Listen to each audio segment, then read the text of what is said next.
Reading from the Holy Gospel according to Matthew. Glory to you, Lord. At that time Jesus said to his disciples, "You are the salt of the earth. But if salt has lost its taste, how shall its saltness be restored? It is no longer good for anything except to be thrown out and trampled under people's feet. You are the light of the world. A city set on a hill cannot be hidden. Nor do people light a lamp and put it under a basket, but on a stand, and it gives light to all in the house. In the same way, let your light shine before others, so that they may see your good works and give glory to your Father who is in heaven." The Gospel of the Lord. Praise to you, Lord Jesus Christ.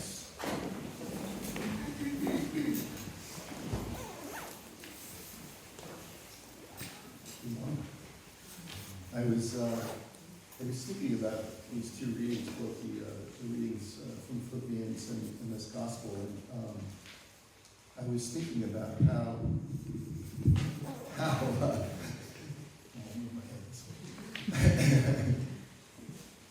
how is this saying, either pushed by pressure or drawn by vision, and to see Christ before us, and to be drawn by how good he is and what he's doing in our lives. And it's a contrary message to the world. It's always pointing out the brokenness, and the anxiety that we should have, in the places that we fail. And what struck me in that reading from Philippians was Paul says, he says, "Not that I have already obtained this or already perfect, but I press on to make it my own because Christ has made me his own."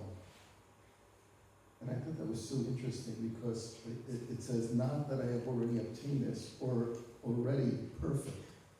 I mean, he's in a process, right? But he knows who it is. He knows that it's Jesus who's making him holy, who's drawing him to himself, who's transforming his life, and an acknowledgement of that. And I think, many times when we acknowledge that, the atmosphere shifts.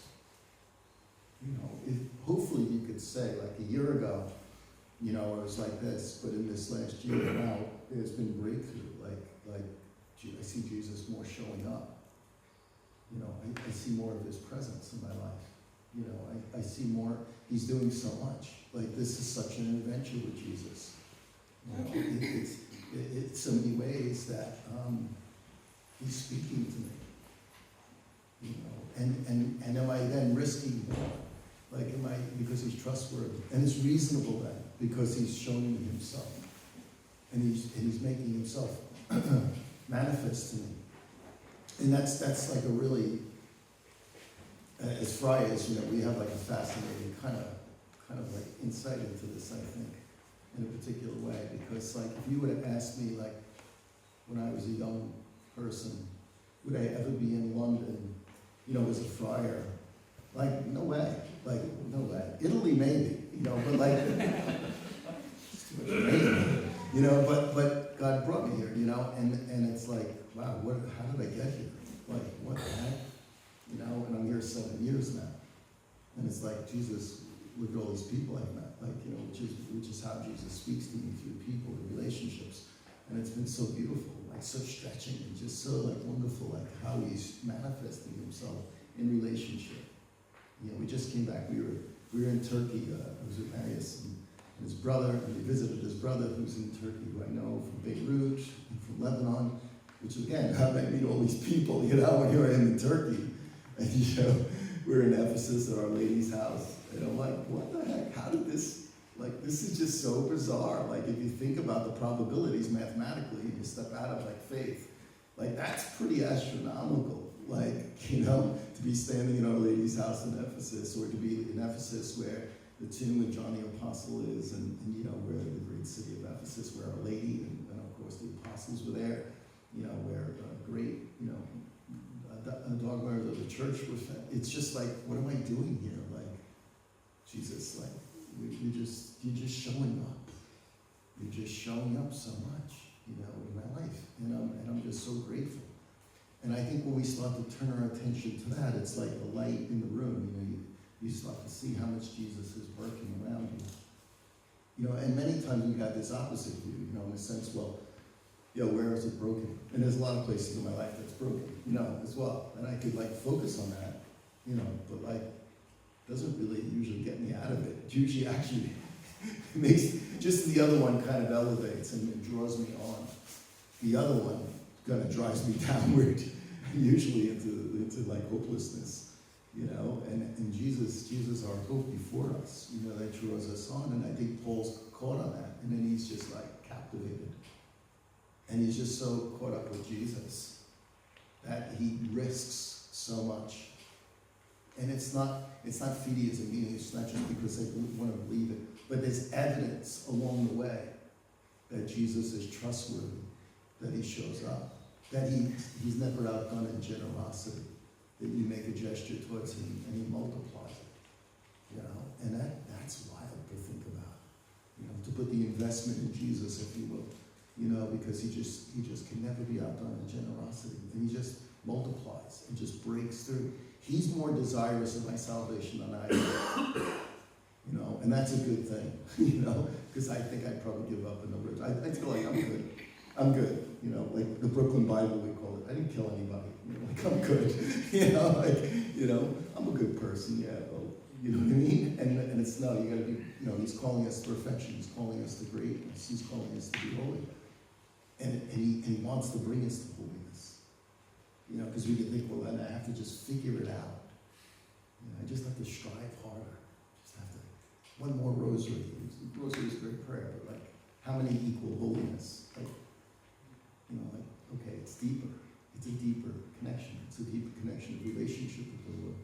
You know, Our Lady's helping us penetrate those mysteries and draw grace in them and be transformed.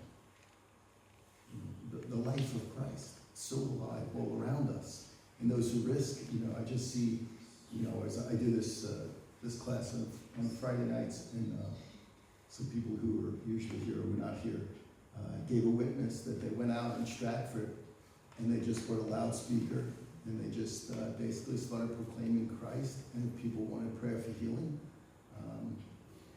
come and see them, and they were nervous as anything, and they risked, and they had a healing of somebody with their back, and they had somebody else and somebody else.